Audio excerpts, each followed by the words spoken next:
And last week we were talking about Abram and Lot, and we want to pick that up again. So Genesis chapter 13, we'll be beginning in verse 7 today. And while you're turning there, I'd like to share something that happened to me years ago. I was in the financial consulting business and had a client. This was one of my best clients. She was a widowed lady and an older lady, around 70-ish.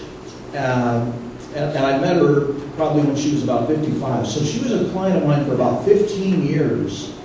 And she had a rather large account. And things were going along as far as the account was concerned. And I would meet with her at least once a week. And we just enjoyed our relationship together. And she actually became a friend of our family.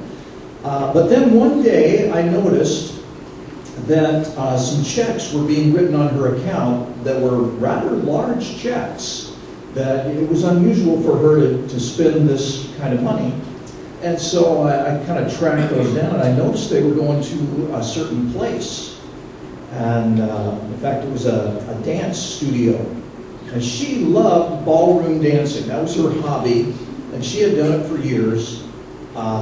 And she really didn't have a partner that she danced with regularly, but she started going to a dance studio, and all of a sudden checks were going to this dance studio, and rather large checks and lots of them. And so I called her and I began to question her about this. Oh, she said, I've met the most wonderful person at this dance studio. And you know how the story goes. And so what happened was this man who was quite a bit younger, he was actually the instructor, probably about 30 years younger than she was.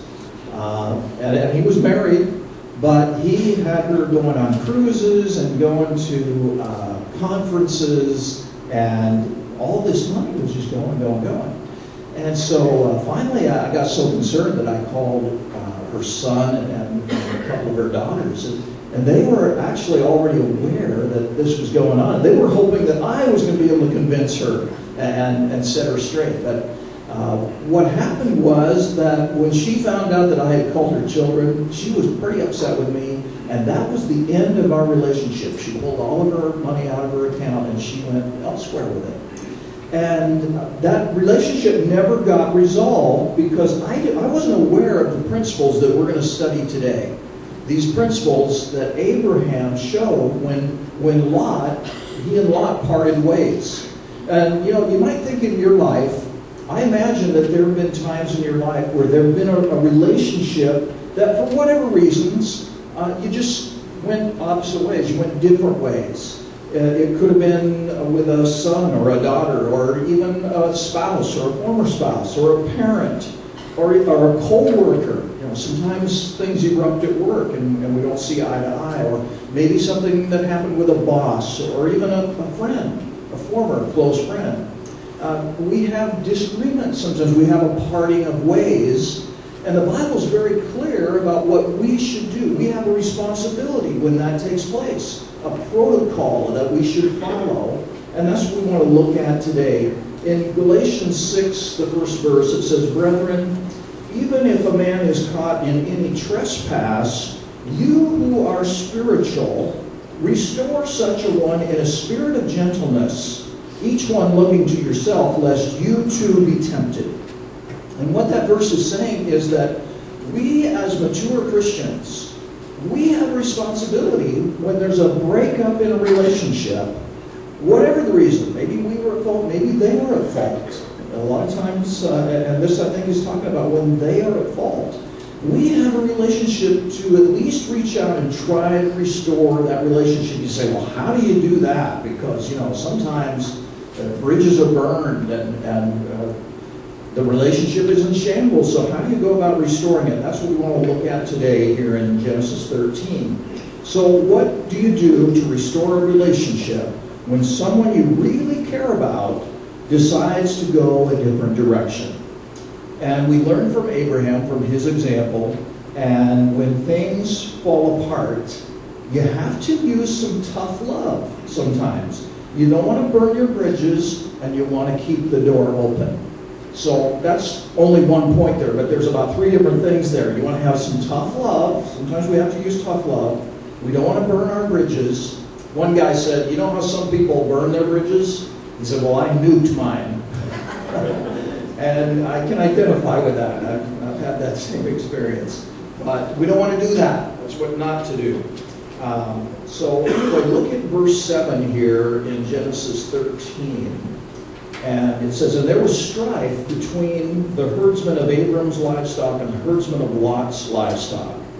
Now the Canaanite and the Perizzite were dwelling in the land. And then Abram said to Lot, and here Abram, we talked about this last week, where Abram came up with this amicable solution. In verse 8, he says, please let there be no strife between you and me, nor between my herdsmen and your herdsmen, for we are brothers. Is not the whole land before you? Please separate from me. If to the left, then I will go to the right. If to the right, then I will go to the left. And so here was the deal. And we talked about this last week, that I believe that Abram was saying, Lot, if you want to go over here, then I'll go right next to you over here. And we can split this land, and we can still remain close, but we'll just have separate lots. Or if you want this land, you can have that, and then I'll take that land, but we'll still be, the right and the left are right next to each other. Well, Lot lifted up his eyes, the Bible says, and he saw the valley of Sodom and the valley of Gomorrah, and it was fertile, and wow, that's where the cities were down there, and it was green and lush, and he thought, well, why wouldn't I choose that? Now, this was further away than I think Abram was comfortable with. It was quite a ways away. But that's what Lot decided to do. And so there was this parting of the ways. And what Abram was doing here in confronting Lot, he was using some tough love. Because he knew that strife was wrong. And we talked about this last week, how jealousy and strife kind of go together. There's verses in the Bible, 3 of them, that mention the two right together. They're kind of like twin brothers. And so Abram was saying, now Lot, I don't want strife. There's not going to be strife here. We're not going to have that. We're not going to. So he got tough with Lot. He said, now, you can go over here, I'll be here, or you can go here, and I'll go right here. We'll still be right next to each other.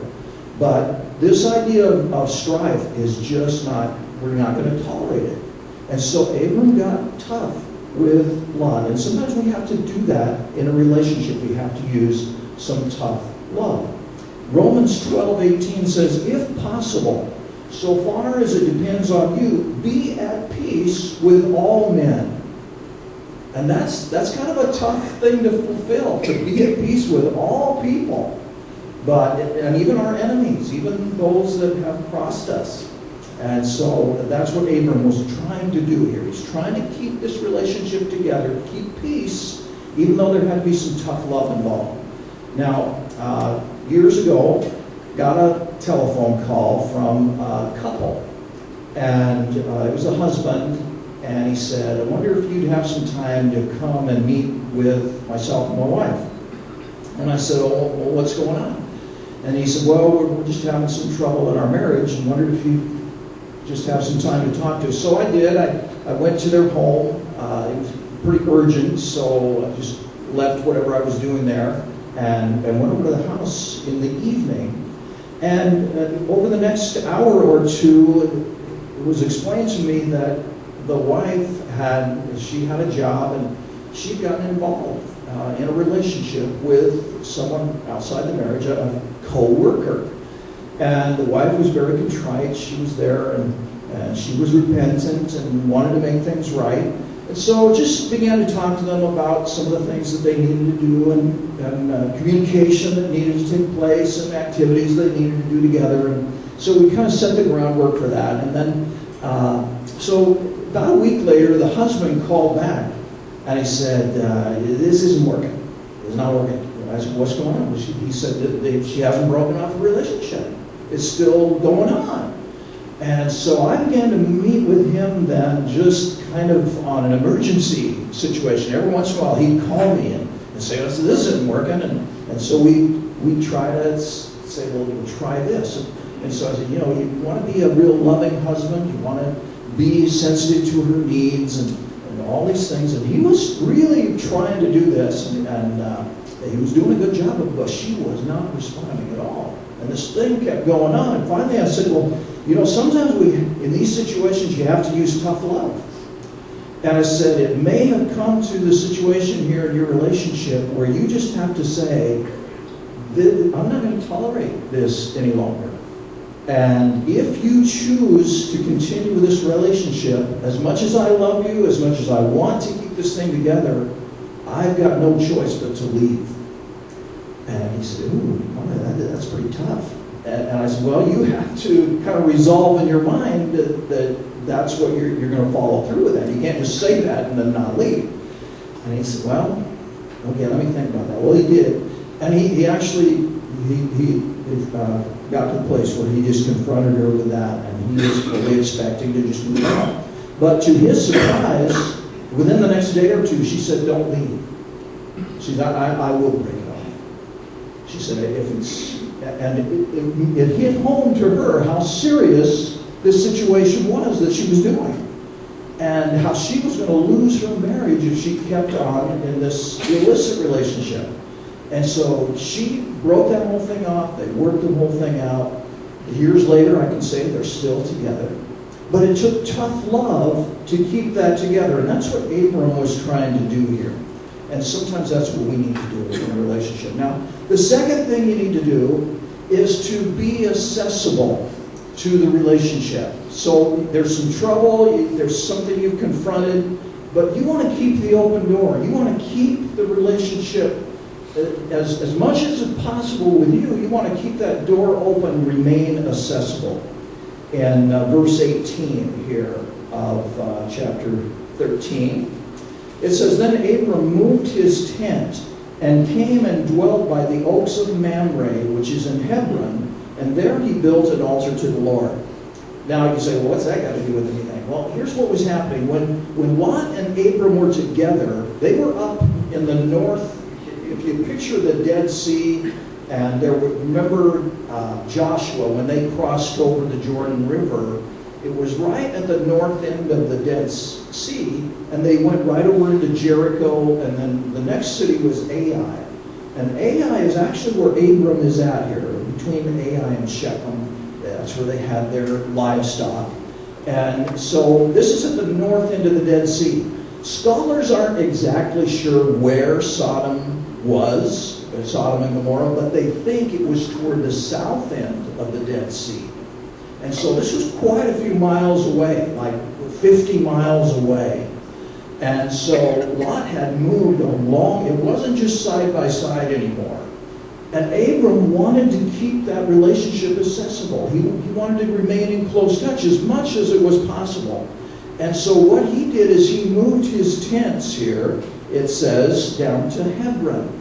And so it was much closer than to where Sodom probably was. It was so much closer that we know that a few chapters later, when Sodom and Gomorrah get destroyed, Abram was able to look out from his tent and see the smoke from the destruction of Sodom and Gomorrah and knew what had happened. And so he was that close. And I believe that it doesn't say this here, but I believe the reason he moved was to keep in close contact with Lot, so that relationship, the door was still open, so they could keep the lines of communication open. You remember the story of the prodigal son, and that's found in Luke 15. We're not going to look at that today, but you know the story, how there were two sons, and the younger son said he finally got to the age of 18 or 20, or it doesn't really say, but probably around 18, and he came to his father and he said, I want my share of the inheritance. And I'm sure that grieved his father, because his father was a very rich man, had a lot of possessions and money, and so he, I'm sure, tried to talk his son out of it, but the son was just adamant. He wanted to do this thing, and he had this dream, and I'm sure he thought he was going to start a business and just go out and conquer the world. You know how you are at 18. And so he took that inheritance, as you know, and he blew it. I mean, that's what 18-year-olds do. They blow their money. Not your kids, I know, but others. And so he was no different. He did that. But notice what the father did not do. He didn't say, all right, kid, get out of here. I never want to see you again. If you're going to take this inheritance, that's the end of us. He didn't do that. He kept the door open. He said, son, I'm sure he said that, I'd really rather you didn't do this, but if this really is what you want to do, then here's your part of the inheritance. He knew he was going to blow it. He knew that would happen. But he kept the door open so that when that son came to his senses, when he hit bottom, he would remember his father. And this is what happened. He did hit bottom. He came to his senses and he thought to himself, maybe, just maybe, my father would take me back as a hired servant. I mean, his servants have it better than I do. He was eating pig slop by this time. And so that's what was going on in his mind. That door was open. Had that father shut the door, we would never have the story of the prodigal son. And you know the story that as the prodigal son was rehearsing his little spiel that he was going to tell, okay, Father, I know I've sinned against you and against God. As he was rehearsing that, his father saw him and ran to him.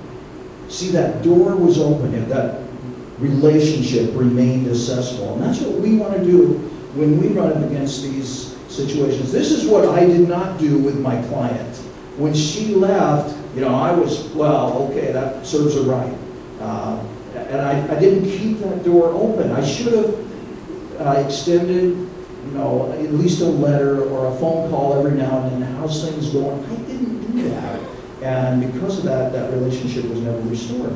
But that's what we want to do. And then thirdly, and this is really the key part, is to patiently wait for an opportunity to help that person. I thought about putting here, wait until the world falls apart. But I don't want to be that harsh. But patiently wait for an opportunity and aggressively look for ways that we can step in and help. And this is really what happened with Abram and Lot, because in chapter 14, I just want to read some of the verses here. Couple verses, it says, and it came about in the days of Amraphel, king of Shinar, Arioch, king of Elasar, Kedar-Laomer, king of Elam, and there's a whole bunch of other long names here I'm not going to read, but there were these kings in verse 2 that made war with Bera, king of Sodom, and with Bersha, king of Gomorrah. And there's some other kings here too with real long names that I'm going to read, but the idea here is that Sodom and Gomorrah were under attack from a group of other kings in the surrounding area. And in verse 4 it says, 12 years they had served Kedar-Laomer. They had served this other king that was ready to attack them. But in the 13th year, they rebelled. They didn't pay their taxes. They weren't going to do this servant thing anymore. They weren't going to be slaves anymore. They weren't going to do what Kedar-Laomer said. And so that didn't go over so well with him. And so in verse 8 it says, and the king of Sodom and the king of Gomorrah and the king of Admah, and it goes on and on, came out, and they arrayed for battle against them in the valley of Siddim, against Kedar-Laomer, king of Elam. Now, the valley of Siddim was full of tar pits, and the kings of Sodom and Gomorrah fled, and they fell into them. But those who survived fled to the hill country, and then they took all the goods of Sodom and Gomorrah and all their food supply and departed. And they also took Lot, Abram's nephew, and his possessions and departed, for he was living in Sodom. So here's the deal, okay? Lot moves down to Sodom. He moves his tents and his herds and all his hired people, his staff, his wife, his kids. They all go down there to Sodom where it's so green. But we know from chapter 13 that the people in Sodom were great sinners, exceedingly, and not good folks to hang out with. And it had an effect on Lot, and it had an effect on the whole area. And what happens in God's economy, whenever a city, or in this case, in our case, a nation, begins to turn away from God, you know what happens eventually? They get taken over. Now, our prayer is that that does not happen with our country. We have traditionally been a Christian nation. Our laws are based on the Bible. They have been. But we're in a time period now where a lot of that's changing. And in 2 Chronicles, I don't know the exact verse, but it says, if my people, God doesn't say, okay, if all the people in the nation will come, humble themselves and pray. It says, if my people who are called by my name will humble themselves and pray, then I will hear their prayer and will heal their land. There's some other things in there, but the promise is that if we, God's people, will humble ourselves and pray, then He will see our affliction, He will answer from heaven, and He will heal our land. And that's really what we need today. And that's what Sodom and Gomorrah needed, but there wasn't enough of it, and so Kedar comes and he takes over not only Sodom and Gomorrah, but he also captures Lot. And all that stuff that Lot had, and we talked about this last week, that Lot was very rich. He had a lot of cattle and a lot of goats and sheep and herds and flocks, and hired enough that he had to hire people. All that was taken away in an instant. It was gone. And not only that, but Lot was taken into captivity as well.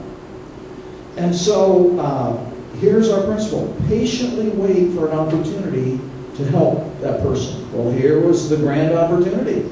What better opportunity than to go rescue his nephew, who now had lost everything and was even taken as a slave, he and his family. So then Abram goes ahead and does that. Goes out and rescues Lot. And we'll talk about that in a second. But first, there was a family in our church that we were in, and they had a teenage daughter. And this teenage daughter found a boyfriend, but wasn't exactly the boyfriend that her Christian parents had in mind. In fact, this boyfriend was kind of known as a drinker and dabbled in drugs. And so they encouraged their daughter not to be in that relationship. But she persisted, and she really liked this guy, and so she kept dating him off and on. And well, then she finally graduated from high school and into college. And one day, the daughter was sitting there with her parents and her boyfriend, and she announced that they were going to go to a different city to visit some friends, and they were going to spend the night there. Now, they weren't married. And these Christian parents said, no, you're not. That's not allowed in this home. That's not the way you were raised. You know that that's not right. And she said, well, I don't know about that, but that's what we're going to do. And so the father said, if you choose to do that, and I sincerely hope you don't, because expressed his wife's love for the daughter and his love for her. Said, but if you choose to do this, then you're going to not be able to live in our home anymore. You're going to have to find a different place to live. Now, if you change your mind, our door is always open. Remain accessible, handle it correctly. But the daughter said, well, I don't know about that, but we're going. And took off. And so wound up moving in with this boyfriend, and he lived with his mother. And what happened over the next few months in that situation was this daughter began to discover some of the things that her parents had warned her about. That not only was he involved in drinking, he was a flat-out alcoholic. And he didn't have a whole lot of respect for his mother. And she saw the way he treated his mother. And girls, if you have a boyfriend, just watch how he treats his mother, because that's how he's going to treat you eventually. Not now, but eventually, that's the way he'll treat you. And so she began to see these things. And then she found out that not only did he dabble in drugs, but he was selling drugs, and he was taking hard drugs. And anyway, all this and after a couple months, she thought, I am out of here. And so she went back to her parents and asked if she'd come back. Well, they welcomed her back with open arms. And so because they kept that door open, and because they were patiently waiting for that opportunity to reach out when she was in need, that relationship was restored. And then the last thing I want to share with you today is that when that opportunity comes, you want to use every resource at your expense to be able to take care of and help that person that's in need. Use every resource. And that's what Abram did. If you look at verses 13 through 16 of chapter 14, skip down there, it says, "Then a fugitive came and told Abram the Hebrew." Now, he was living by the oaks of Mamre, the Amorite, brother of Eshcol, the brother of Aner, and these were allies with Abram. Now notice, Abram had allies. He had friends in high places. He had people he could draw on if he needed to. In verse 14, when Abram heard that his relative had been taken captive, he led out his trained men born in his house, 318, and went in pursuit as far as Dan. And he divided his forces against them by night, he and his servants, and defeated them and pursued them as far as Hobah, that is north of Damascus. And he brought back all the goods, and also brought back his relative Lot with his possessions, and also the women and the people. So here's what Abram did. While Lot was down there playing around in Sodom and Gomorrah, Abram was back home, and he was preparing himself for this time when Lot's life would fall apart. And he had some allies that he could draw on. And he had trained men. He trained these men to be able to fight in battle, so that when the time came, they didn't have to scurry around and say, "Oh, what are we going to do?" They were ready to move. And so Abram was able to go and rescue Lot because he used every resource at his disposal to go out and get his nephew Lot. And this is what you and I need to do when the time is right, and it has to be the timing. When this person that has offended us or has gone off for whatever reason, we need to be able to go in at the right time and rescue them from whatever situation they're in, when their world is falling apart. Now, our son Tim, most of you know who he is. He's been here, he's sung with us, he and Matt and myself. He lives in Seattle now, but when he was in college, he went to Oregon State, and he went down there because he wanted to be on the football team. His plan was, I'll go walk on, because they didn't offer him a scholarship. In fact, well, that's another story, but and he had a tryout, and so he went to this tryout, and they said, "Okay, yeah, you can join our team." And then the next day they called him and said, "Oh, I'm sorry, we looked at your transcript, and your grades aren't good enough. You're below a 2-point," which he wasn't a very good student at that point in life, so he wasn't eligible to go on the team. So he really wanted to play football, and he found a school down in California, a junior college down in Northern California. And he said, "Mom and Dad, I really want to go down there because I want to play football." And we tried to talk him out of it, tried to reason out of it, because we wanted him close. You know, kids in college are vulnerable, and we knew he wasn't as mature maybe as he should be. But he insisted on this, and so he wound up going down to this school in Northern California. And he went in there, and he played football, and he kind of moved up the ranks, and by the end of the season, he was one of the starters and was doing a good job. And so things were going well for him, but then we noticed in his second year there that something was wrong. Something was not right.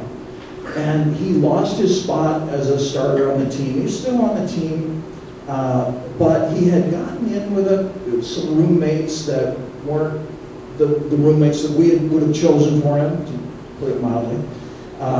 And one day I got a call from him, and he said, "Dad, I'm really scared." I said, "Well, Tim, what are you scared about?" He says, "I can't tell you. I can't tell you what it's about." And I said, "Well, that didn't sound right." And here's what I said. I said, "Tim, if you're ready to come home, the van is all gassed up. It's ready to go. I will come at the drop of a hat, and I'll move you back home. You just give me the okay, the thumbs up, and we'll do it." He said, "Oh, no, Dad, we're not ready for that yet. Don't do that." But he said, "I'm really scared, and I just want you to know that."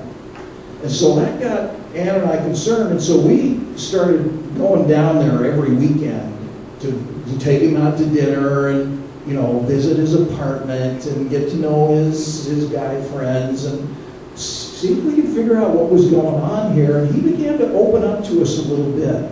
And once again, I remember we were all sitting in the car one night, and he just broke down. And he said, I'm really scared about what could happen here. But he wouldn't tell us what it was about. And then finally, always assuring him that the van was gassed up and ready to go. So just tell us. And one day he called and said, okay, I'm ready. I need to do this. And I'll tell you, I was out the door at the drop of a hat and drove the 10 hours down there. And I arrived early in the morning. It was on a Friday. And he was like dragging his feet. Well, you know, I'm not sure I want to do this. And so I just started loading stuff in the van. I don't care. I'm here. And you said come, and I came. And so I just started, and he didn't stop me. He wasn't taking it out. He wasn't helping, but anyway, finally about noon, I had the van all loaded with all his belongings in the world. And then he said, well, I need to go see this person first, and then we'll take off. Well, then he had to go see somebody else. And then, so finally it was about 10 o'clock at night, and I said, let's go. And so, and he had his car. He was going to follow me and drive. He said, there's just 2 more people I need to see. So we went and saw those 2 people. I followed him. And then, okay, we're ready to go. Let's go. And we went. And it was because, and he got out of this situation. What I found out later was that these guys that he was in with were in trouble with the law. And he was afraid that he was going to be implicated and get arrested and thrown in jail and who knows what. And so he got out of that situation. And you know, that's the way it is with us too. We need to be ready at the drop of a hat to use all our resources to go and help these loved ones when they're in trouble. Well, you know, this story really isn't about Abram and Lot. I mean, it is. That's a true story. It's really not about your relationships with those who offended you, as much as it is a picture of our relationship with God. Because God is represented here by Abram. Abram went out, and he was the one that took the initiative to rescue Lot, who had messed up his life. And you know, if we're honest, we all fall into that category. We've at one time or another, we mess things up. The Bible says, all we like sheep have gone astray. We've all turned to our own way. And he has laid the iniquity of us, of all of us, on him, on the Lamb of God, Jesus. And so God has paid the price. He's used every resource at his disposal to come and get us. And all we have to do is give him the thumbs up and say yes. And believe that he can do this. That's all he's asking. And he'll take care of the rest. Your life changes after that. If you've never done that, we challenge you today as the worship team comes forward to make that decision to follow the Lord. Say yes to God, and he will bail you out.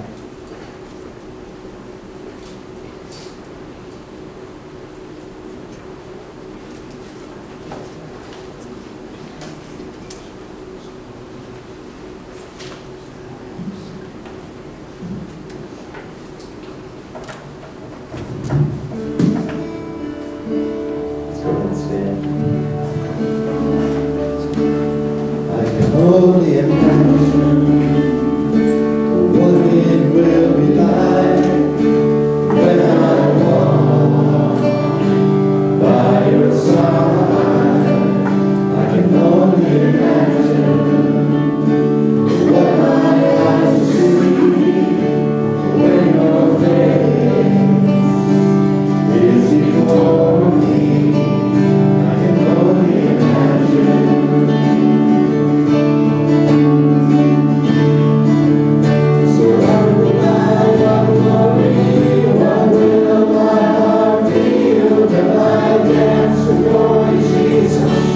For it all you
we worship you in song and through your word. And Father, we thank you that you have given us the example of Abram and how we can resolve relationships in our lives. And Father, we're so thankful that you have taken the initiative to send your Son, your only begotten Son, that whosoever would believe in him should not perish, but have everlasting life. We thank you for that promise. We pray now in Jesus' name. Amen.